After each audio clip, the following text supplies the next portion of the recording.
schedule schmedule. Let's just start. I'm sitting here anyway. I'm ready to go. Welcome everybody. It's Comic Crack here with the weekly kind of wrap up of things that I've been reading. This week was a beefy week, as you can see by the thumbnail for this video. I took most of the week off from holding auctions locally and kind of going through the rest of the collection. Just needed a break from that because I hit it so hard, and just sat and started just devouring the comics that are kind of piled up all over the fucking place here. One of the reasons is because they're piled up all over the place and I want to get to them. Another reason is I've got a bunch of stuff coming in the mail over the next kind of 3 weeks. I have a Lone Star, like a My Comic Shop order coming in. I've got a Domino Books order coming in. I've got a couple of other places, a couple of indie places with either a book or two or three. So I got a bunch of kind of indie and unusual comics coming in, which I'm really excited about. Oh, and a couple of eBay purchases as well. I found a copy of Little Ego that Gore Vidal had talked about. I found a couple of other things too, some European stuff. Another one that Mind the Comics had talked about. Is it The Magician's Wife, I think it's called. So I'm really excited about some of the stuff I'm getting in. So I want to try to put a big dent and put a lot of these books away so I can be ready for the massive stuff that's coming in. I'm super excited. I got to give a shout out to Ryan Four Color Apocalypse. What's his YouTube handle? Why am I blanking on his YouTube handle now? That's crazy. Sorry about that, Ryan. I'm completely drawing a blank on what your YouTube handle is, unless it is Four Color Apocalypse here as well too. Anyway, he was a huge help in kind of recommending some indie books from Domino and a couple of other places. Just throwing out some names of things that he thought I might really dig. So I really appreciate that. This week, what did I listen to this week? This week I heard, so my son was a guest on the last episode of Dead Air, the radio show. He's doing a list, trying to listen to a 2021 release every day, all year, at least one release. He's really devouring music these days. So he was a guest on the radio show. Every 3 months, we're going to have him on, and he's going to kind of, within that 3-month period, he's going to pick 10 albums that really kind of stood out for him, and we'll play a track off of each of them, and he'll talk about them a little bit. So last Tuesday, the link for the show might still be working if you just look back a video or two in my archives here. You should see a Dead Air one, and in the description there should be a link to a WeTransfer where you can just download the episode and hear him talk about the music. Here's some songs. One of the albums is from, I want to get this name right because I always mess it up, and the band is called, I don't know if my son watches these videos, but if he does, he's probably yelling at his screen right now. Black Country New Road, and the album is called For the First Time, and again came out in 2021. I believe it's on the Ninja Tune label, and it's fantastic. It took them a couple of years. He was telling me that this is their first album. It took them a couple of years to kind of record it and get it done. I think they released a couple of singles. Really cool album. A nice mix of a bunch of different styles. Has kind of an East Indian kind of vibe to some of the scales and some of the sounds itself, but mixed with almost like post-rock, but not really noisy. Really solid. If you don't know it, check out Black Country New Road. Yes, Black Country New Road, For the First Time from Ninja Tune. So here we go. We'll just talk. Some of these I talked about this afternoon on our kind of weekly hangout with Damien Sleepy Reader and La Raza. There was a bunch, because I read so much, there was a bunch that I didn't get to. So we'll kind of, depending on how much I have to say about them this time around, we'll fly through some of these. Beta Ray Bill issue number 1 from Daniel Warren Johnson. As soon as I heard he was doing this, I don't know much about the character. Classically, I don't know a ton about Thor either, to be honest. My son and I were reading the Jason Aaron stuff, and we loved that. But because I loved Wonder Woman Dead Earth so much, I figured this was a no-brainer. So I threw it on the pull list as soon as I heard the announcement. And I don't remember how many issues it's going to be.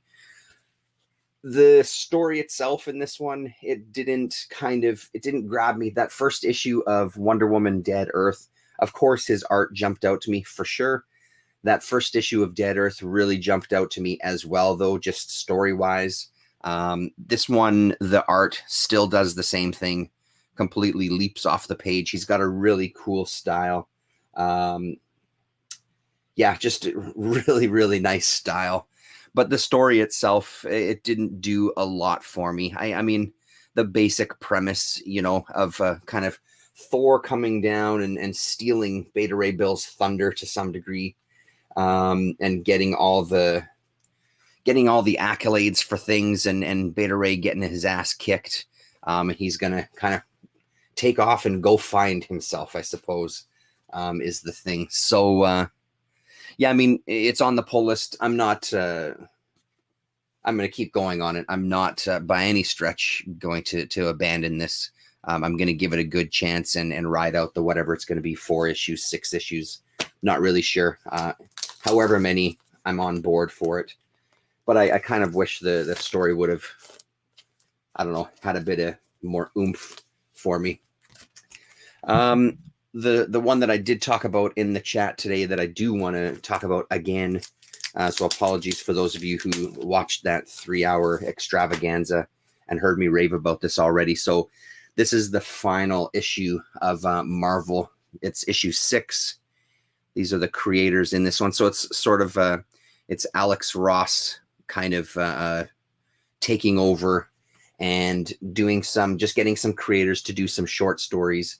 It's kind of bookended with a Doctor Strange story with the character Nightmare, who's kind of, I don't have the first issue. It's the one thing I'm going to have to look for. I have issues 2 to 6, so I haven't read the first issue bookend stuff.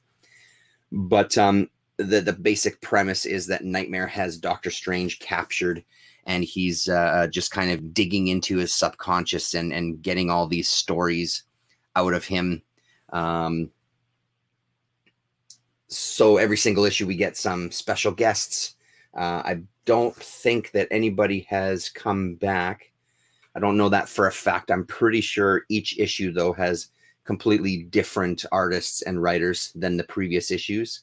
And this one, more so than any other issue, has some of my favorite art kind of from front to back. It's really incredible. So this first one is Nick Fury, Agent of S.H.I.E.L.D., in a story called The One-Eyed Gambit, and it's by Greg Smallwood. He's got a really, really, not only a killer style for me. I think what's happening lately is colors are, and I know that I've talked about this before, colors are really resonating with me. The art style itself is fantastic, no doubt about it, but that coloring really draws me in even more. The way that the blues sit on the yellow and just everything about it is really, really gorgeous. And it just doesn't stop throughout this entire short story. The short story itself, yeah, again, when it comes to kind of the Marvel DC stuff, especially stuff like this, I'm not really here for the story. I'm sure if we dug down deep and you talk to some people who are big fans of the character, maybe they could tell you that this story is horseshit. Who knows? I like I said, I don't particularly care too much. The story brings me from the beginning to the end, and I move through the panels, and I'm fine with that. But I love these 2 pages here. I think they're really great. But I say that, and then I'm going to turn every single page, and every single page is going to have the same kind of thing. And again, it's another example of Marvel kind of handing over the reins to some of their characters, to some really unique artists and creators, which I really respect. Like Lee Bermejo, possibly for the Silver Surfer one. Sorry, let me double check there. Yes, storyteller Lee Bermejo. The One-Eyed Gambit was all Greg Smallwood, so writer, artist, everything. So the Silver Surfer story, a classic tale of Galactus coming to devour a planet. It happens to be the planet Earth. I'm guessing some alternate reality. Who really knows? There's only one survivor left on the planet, and that is the Human Torch, who's going to fight to the bitter end. And it's the usual, you could leave this planet, the planet is dead anyway, forget about it, I want to fight, I have to stand, blah, blah, blah, you know, all of that kind of super heroic stuff. But again, the art is just gorgeous in this one. Really, really nice. And then to top it off, let me just double check to make sure that I get credits right here. Why don't we just do this? So these are the credits on the inside. So Overture, storytellers Alex Ross, Steve Darnell, Kurt Busiek, artists Alex Ross and Mitch O'Connell, sorry. So then we get back to basically the beginning.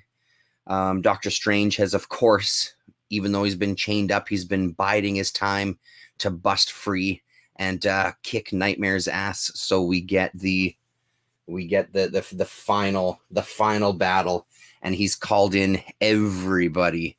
And it's incredible. When I opened this up and I was reading it, it's one of the few books. Well, I sometimes do flip through it quickly. But this particular one, I try my best not to. And this was a really nice surprise to see these pages, having all of these characters just jump off the page at you. And then to follow it up with a couple of pages like this. Like this is stunning stuff. This is absolutely gorgeous. You know, give me a comic, give me a mini series with art like this throughout the whole thing. 4 issues. Hell, man, even make it a 2 issue. I'm there, because that is just incredible. So, I mean, yeah. Wow, what a page. Yes, dude named David. Hello, nice to see you. And then architectural foam panels and columns. Thank you very much for coming back. Yeah, I mean, it's ridiculous. And this series, I think every single issue has had at least one really standout artist attached to it. But this one, I think, is a gorgeous way to end this 6-issue run. So it is a $4.99 book. Beta Ray Bill was a $4.99 book. I don't know if all of them are $4.99. I honestly don't pay that much attention anymore because I'm just picking up so few books. I don't have very much on my pull list, so I don't feel that I need to pay too close attention right at this moment, especially with things like this ending. But honestly, hunt that sucker down. It's great. And then, yes, that's correct. That is correct. And then for the DC side of things, for anthologies, we have issue number 3 of the newest volume of Batman Black and White. I think I made the mistake of following up that Marvel book with this one. I just figured I'd do 2 anthologies back to back. And I've really enjoyed the first 2 issues of this book, but this one just didn't do anything for me. Focus. There you go. This one didn't do anything for me, and I think that it's because I followed. This was right after reading that Marvel book, so it was really hard to go from that glorious color to black and white. Hello, Gorvidal. You ignored him at the shop. Glad you spotlighted him. Yeah, man. I think it's the one thing that when I do end up going to the shop, I always have a look at the rack, and if something stands out to me, I have a flip through it. And sometimes something like that will pop up.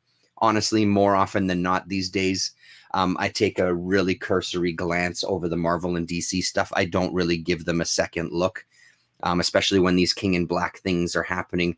Although some of those books I end up flipping through because I those covers are really striking on a lot of those books. But for the most part, I don't pause on the Marvel and DC stuff and head straight to the indie shelves.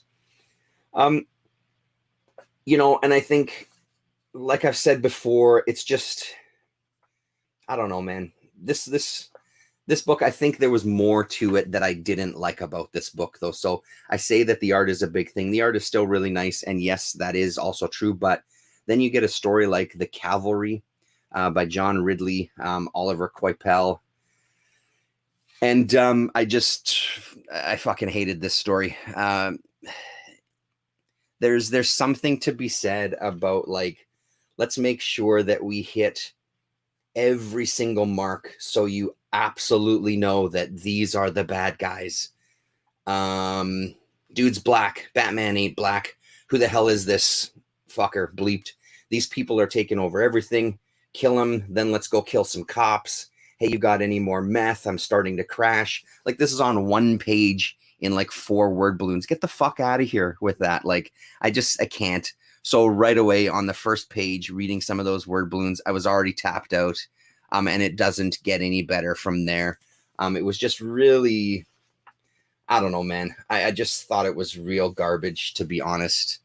It was just too much. It was the one of the very few times where even in my head, I was like, fuck, why do you have to have so much goddamn politics in comics? And I never think like that, because I just don't care. You can write whatever you want. But this one just really rubbed me the wrong way. And it was just, I don't know, man. Like I said, it just didn't get better. So, and that was the first story out of the gate. So it left a pretty big stink on this book right away. And then the rest of the stuff just couldn't kind of win me back, even though, again, we're looking at some really gorgeous art here that on any other day, I probably would have been completely behind. But I just couldn't get into the rest of the stories. I read through it. I couldn't tell you the first thing about any of the rest of these stories, to be honest. I read them. I looked at the art, but I wasn't there. Like, I just wasn't with it. And there's some really nice stuff in here, no doubt, you know. But it lost me. What else did we have in here? I thought I might be mixing up books. I thought there was a Kelly Jones one in here. Yeah, there is. I thought maybe I was thinking of something else. So the final story in here, Tim Seeley and Kelly Jones. This one is kind of coming back to me. These thugs are at a graveyard, and Batman comes to kind of capture them. We come to find out that Batman is actually dead. We get an appearance of from the Demon. Kelly Jones has a really unique style. I kind of like it in here, to be honest, even though that's kind of a mess of a page. You really have to focus on things to see exactly what's going on. I kind of don't mind that, though, from a distance, you know. But again, the story was just the story. And one of the problems that I've had with Batman, and I'm sure I'm not the only one, is just this kind of retreading some territory. I know that it's like that for all superheroes. Absolutely. I don't disagree. But there's something about this character that it's just enough is enough already, I think, you know. So, but again, that said, I know that this is a mini series, so I'm just going to pick up the last issue, couple of issues, however many there are, because there's been enjoyable stuff in this as well too. The previous 2 issues. It's just this one fell flat for me. And the final story is Nick Dragotta, story and art. Russ Wooten lettering. So yeah, that was Batman Black and White, whatever volume this is here. I buy them just for the art, but that shit has, yeah, absolutely. And that's the big draw, and we've talked about it before too. The big draw for me is the art, for sure. If it's a passable story, that's great, but honestly, the art can get me through most things. Actually, maybe we'll go to this one next, because this was one that was a surprise. And while there's people here, I'm curious if anybody's reading the new Swamp Thing series. I know it's only, I think the 2nd issue is what just came out recently. I was curious about it. I saw issue number 2 at the shop, but I didn't see issue number 1. So this was still on the shelf, and I figured I'd give it a shot. I'm really glad I gave it a shot, actually. This was a pretty decent read. And I think the thing that sold me on it, again, was this bookended story. It starts off with these people looking for a lost boy, and he's found and rescued by the Swamp Thing. There's a weeping willow tree that has captured the boy to kind of take care of him. And Swamp Thing realizes that there's been a lot of missing children in this forest, and Swamp Thing, after doing some digging, finds down at the roots bones of a lot of other children. So he's done this in the past. So he saves this boy, basically. And then we get into a bunch of short stories. And it's it's Swamp Thing throughout different time periods. And I didn't, these were just okay. I didn't like them or hate them. They were just okay. There was moments that I thought were really great. I love the character Swamp Thing. I think his look is incredible. I like seeing other artists tackling some of these characters just to get a different viewpoint on them. Emma Rios did the second story here, Sleeping Giant. Vita Ayala is the writer on this one. And Emma Rios has a really nice style as well, too. And the coloring, beautiful. So, I mean, all of this stuff was great. And then just to skip to the back. Oh, yeah, that was some nice shit in here, too, hey? Who is this artist? Yeah, I mean, looking through it again, I dig it, man. Sorry, everybody. Some of the credits are at the front, some of them are at the back. So the final story is James Tinian, the fourth doing writing, and Christian Ward on art. And I liked this story as well too, especially when you end off with a look at this island that's basically Swamp Thing. But then we get back to the bookended story, and it's now that character. So at the end of the first half, the Weeping Willow, so Swamp Thing sits by the Weeping Willow and says, "Tell me some stories," so he can let the child go, kind of thing. At the back, we find out that Swamp Thing has now long since died, and now kind of is reborn as a new Swamp Thing. And the child who he saved is now an adult and or an old man, actually, a grandfather. And they're back out at that same spot camping because his whole life he's been going back every year because he wants to find Swamp Thing again to thank him and ask what the meaning of his existence has been. Like, you saved me, what for? I didn't do anything exceptional with my life. It sounds like he had a really great life. He's got a really good family. I really, really like this a lot.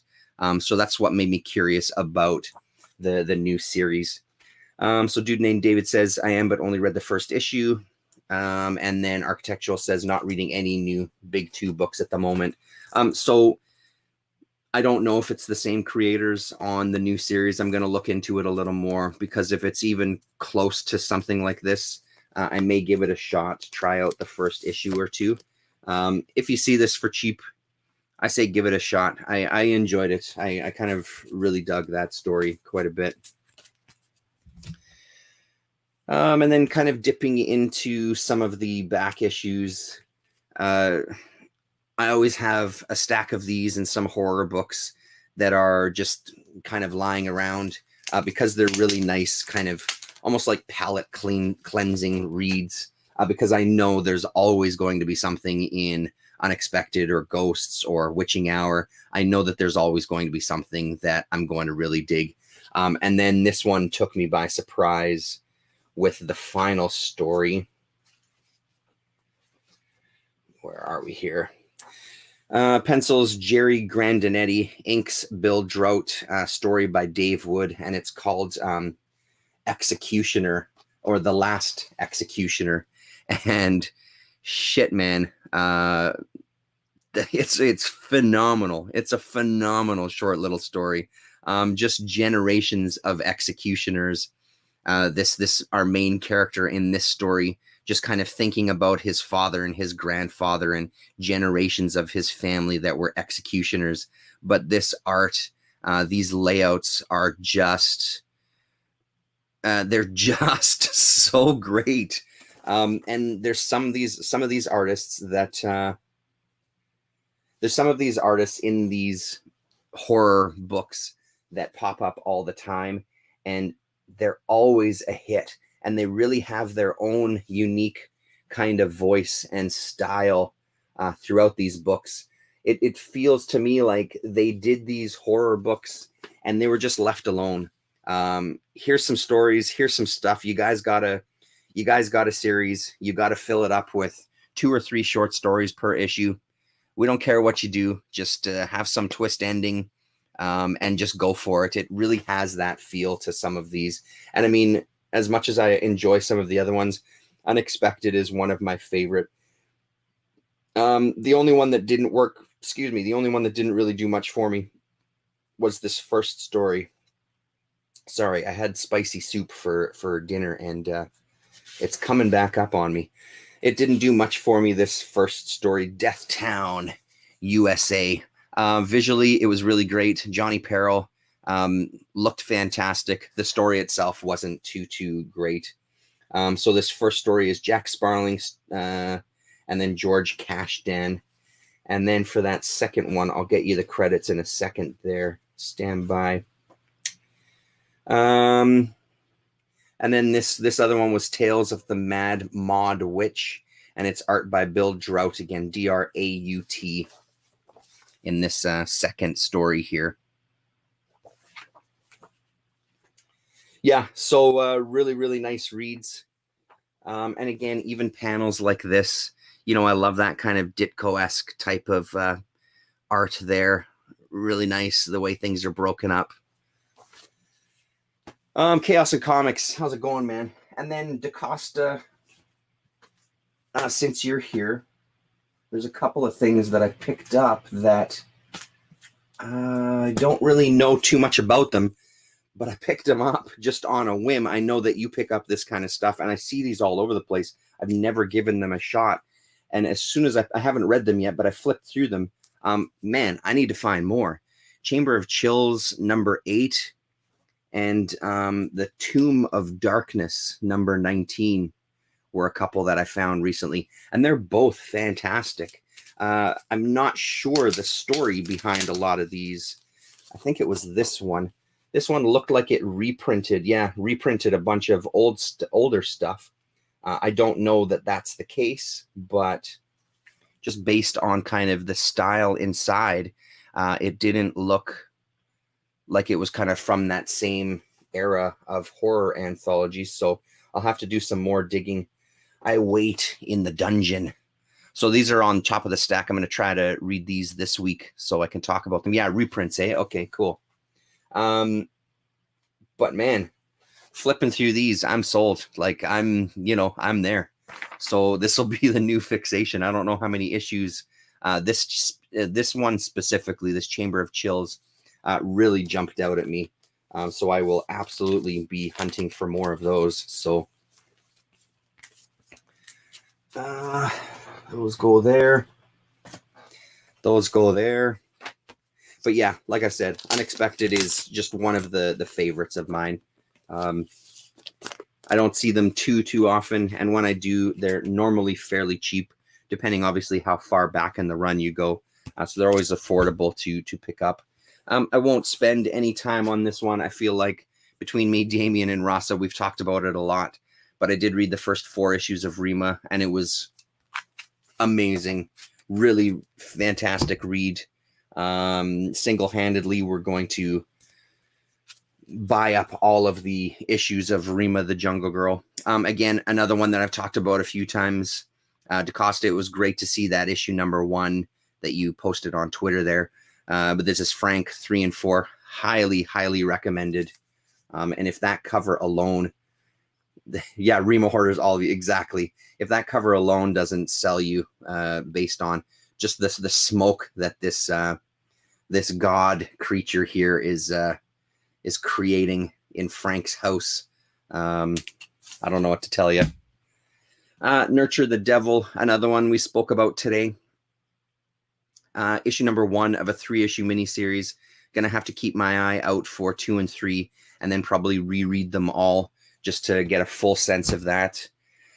Another one that I haven't talked about, because it's been, I don't know, it was probably a month since I went and picked up new books. The stack that was waiting for me was sizable. I couldn't get everything, so I kind of picked through what they had on hold for me and grabbed a bunch of stuff. I did get Scumbag issue 5 and 6, so now I'm caught up. And I think some of the things that Damian and Rasa had said, I don't know if it was about this issue or not, that I kind of feel coming through this as well too, is that, I don't know, man, it's just not really doing much for me. I think it's because I was kind of hoping that this was going to be Remender's take on shitting on both sides of the political spectrum, shitting on the right and shitting on the left, with this character who just doesn't give a fuck, who just wants to get high, just wants to get laid, just wants to be rich and famous, and that's it. So I really thought it was going to be more so poking at everybody. And there is some of that for sure, but for my money, not enough. I was really hoping it would be a really savage satire of just kind of the political extremes that we're seeing these days. So it just kind of left me flat. I'm going to stick with it, though. I'm not going to give up. I'm going to see where it goes. And I'll kind of reassess in a couple of issues. I don't know how many issues this is going. But again, it's one of those books that I do like Remender. I like the idea of having a rotating cast of artists. It's that Bengal again who was in that Batman Black and White. I like the idea of having a rotating cast of artists walking through the door just to get some different styles. But overall, yeah, it was just kind of meh, didn't do too much for me. This artist is nicer than this other issue. Man, I'm so bad with names here. Wes Craig. Of course, it's Wes Craig. There you go. So, yeah, I'll stick with it. A nice surprise from a couple of things that I figured I'd give a shot. Again, based on Damian and Rasa talking about it. 2 Moons, issue number 1 and 2. And these were great. I enjoyed these quite a bit. It has in the first issue, you do get a couple of pages of kind of thoughts from Arcudi. John. Arcudi, John. So it's the Iron Noose Part 1. And it's great. I really dug it. Again, we talked about it pretty extensively in the past couple of our sort of weekly podcasts there. Give it a shot. I like the idea of where this is going. I like this indigenous character who's sort of finding out his roots and kind of getting in touch with who he is and where he comes from. I like the kind of monstrous elements that keep popping up. There's dead people hanging from trees that are talking to him. There's his sergeant or the guy that's above him in rank turning into a monster. So he blows his fucking head off. He's visited by a coyote spirit in issue number 2. I'm digging it. I think that's going to be an interesting story. So yes, Buddy from Deadly Class. Of course it is. Yeah. Wes is from Montreal. Nice. You got Frank in trade and issue number 4. That's cool. I was hoping to get the hardcover. The Kayfabe guys looked through the hardcover, and I was looking for it online just in the hopes that maybe it was still around. Didn't seem to be anywhere I could find for cheap anyway. Another one that I won't spend too much time on Sarah Horrocks is an artist that I enjoy the work that I've seen. I found out that she did something for Image in this first issue of Twisted Romance. It's a 4-issue miniseries. So one of my shops, Galaxy, where I have my pull list, they had them in the back issue bins, so I picked up all of them. They're pretty beefy books. There's 2 stories in it, and then plus just a prose piece in the middle. Flip book, so each artist is represented on each of the covers, and it's pretty good. It's sort of a modern take of a romance book, but it's kind of, the content isn't classic romance stuff. The one that I kind of point to is the one in this second issue, a woman talking about kind of falling in love with her kind of AI from her computer, basically, and talking about what a relationship is and talking about what love is and that sort of thing. It's a little bit hokey for sure, no doubt, but it's an enjoyable enough read. I was here for Horrocks, though, and her art does not disappoint. Beautiful stuff. And eventually I'll read the other 2. I'm not rushing to read them. I think they might be here.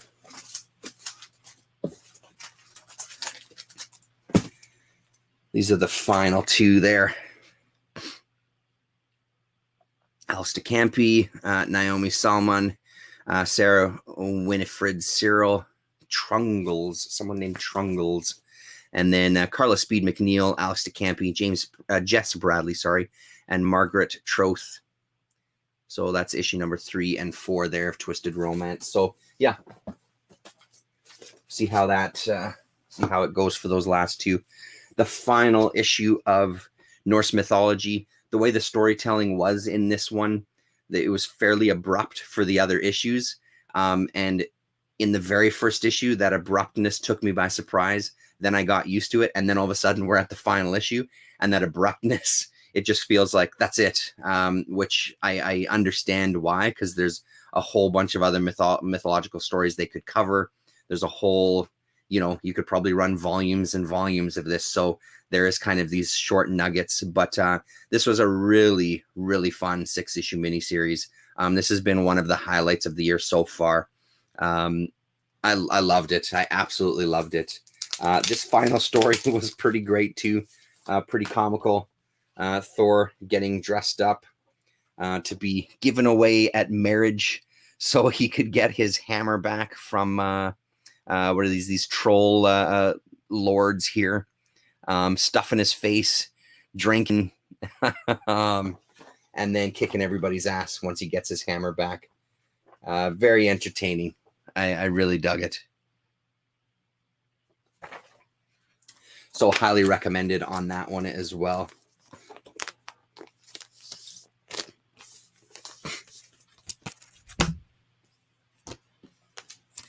Issue number 2 and 3 of Crimson Flower.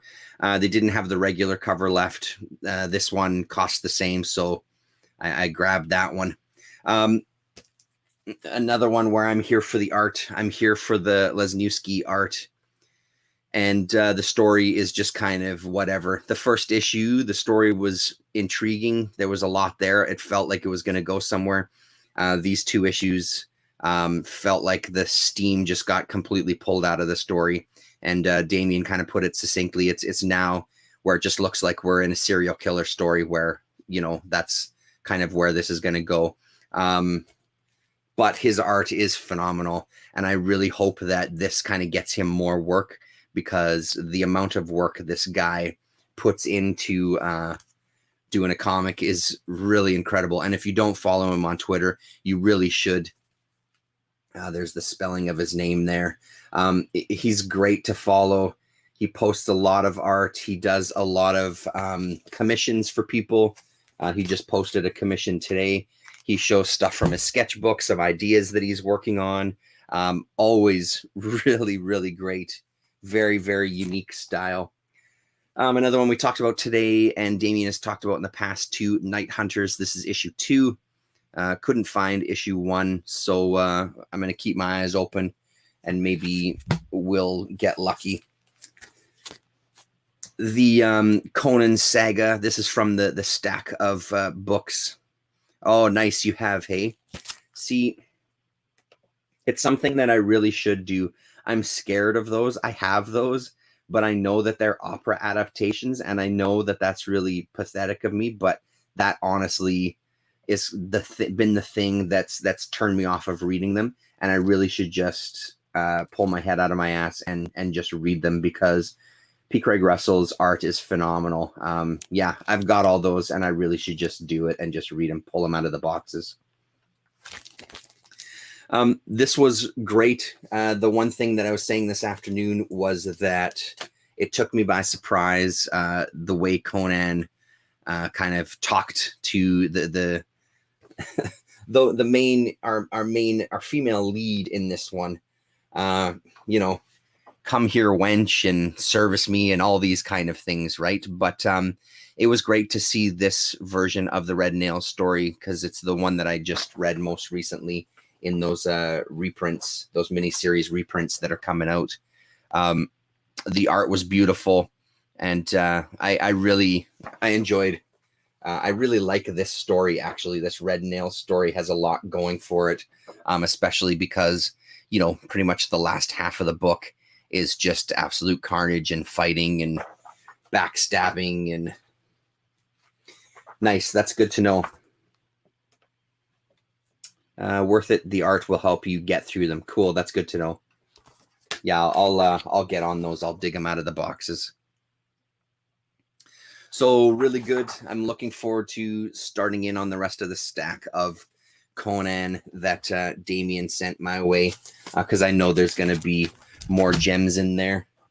I've got them standing by here ready to go. So I've got a nice stack of them now. So we'll see what else is in store for me. And then finally tonight, not much to say about this one, because again, talked about it quite a bit this afternoon, right at the end of the video. Ed Brubaker and Sean Phillips. So this was the other book I bought for myself with some of the earnings from selling the collection. I figured I wanted to treat myself to a couple of hardcovers. The other one was Meta Barons. I haven't read another chapter of this yet. I'm only still 2 chapters in, but these were the 2 hardcovers I picked up for myself, and flew through this one. It was just such an easy read. They're right in their niche. I love the criminal series a lot, and this kind of takes place in that universe. Ricky Lawless and his father, Teague Lawless. So this takes place in 1988, and it's mainly focused on Teague Lawless. And then, of course, Ricky does make appearances. I like the way that they tell a story, and especially when they're in the zone, especially when Brubaker is in the zone. It really, really works, and this one worked fucking incredibly. The whole book was great, but I think the second chapter was my favorite, where the entire chapter is focusing on the private investigator in the story who's looking for this woman and falls in love with her, and you get kind of a sense of who he is and where he's coming from. It's really well told. Yeah, and then it all kind of, the way everything wraps up at the end is really nice as well too. Again, they're not pulling anything with this book that's completely unexpected, but I you know, this is a team that I don't necessarily need something really unexpected. I just want them to tell me a solid story, and they completely do in this one. And I loved every single page. I was riveted. You know, I think I read it in one sitting. Yeah, so I think out of the hardcovers that we have so far from this group, this gang, Pulp is number 1 for sure, but this is a close second. And I mean, it's really hard to say, because I mean, Bad Weekend was really phenomenal as well too. Reckless was less so, but this is great. Highly recommended. And yes, Gore, I did indeed. I finally picked it up. It's been sitting at one of the shops for quite a while. And I always look at it. I was stopping at this shop to pick up Usagi Yojimbo Volume 1. And when I walked into the door, I was talking to him, and we were talking kind of by the front door, and there's a shelf with some hardcovers right by the front door, and this was still sitting there, and I didn't even hesitate. I just picked it up off the shelf. It's like, yeah, I'm sorry, Usagi's going to have to wait. I need to get this book because I just have heard such good things about it from people like LaRasa, from people like Earl Grey as well too. So I'm a couple of chapters in. Did I start chapter 3 yet? Yeah, I've started chapter 3, and I'm really digging it. You know, when you're going to take a character and completely just tell us the entire history of his race of people and the trials and tribulations, and give us all of this detail about their existence throughout the years and generations. It's really, really good so far. I'm taking my time with it, though. I'm just going to read a chapter. Like, I guess it's all of the books in one. So I'll read kind of one of the volumes at a time and give it a chance to digest. But this one's going to be sitting on this stack of boxes for a little bit. And like Humanoid stuff, it's not the cheapest, but I think it's worth it because shit, man, look how big that is. And it's got a little fabric bookmark too, so you can't go wrong with that. That's it. I don't know. What did if there's anything in the tape case here that I listened to recently. I mean, when I was kind of going through, when the family was away, I had a couple of tapes come in the mail. I have some more coming in the mail that I'm looking forward to. This is a Japanese K2 with another group, NRYY, or I don't know if it's a group actually, but for noise stuff, man, is K2. K2 is one of the best. I don't have a lot of K2 stuff.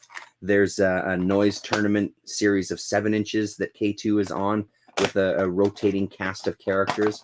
The few that I own that I've heard, I really, really dig. So that was very cool. And then the other one that I picked up from the same company was a split between Astro, or is it just Creation Through Destruction? And this is great so far too. But I think I like K2 a little bit more out of those two. A little bit more junk kind of noise. Really, really good listening, man. Other than that, that's it, everybody. Thank you very much, everybody, for hanging out. Gore Vidal, DaCosta, Foam Panels, dude named David, Chaos on Comics, who was here for a moment. Nice to see you all, and we will see you on Sunday, and I really hope that some of these orders start trickling in the door soon. Maybe not too soon. Give me a chance to clean up, but super excited to talk about the stuff that I have coming in the mail, because I think it's going to be a lot of I'm excited about a lot of it because I don't know much about any of it. So really looking forward to that coming. So thanks very much, everybody. Pardon me again, and we'll talk to you.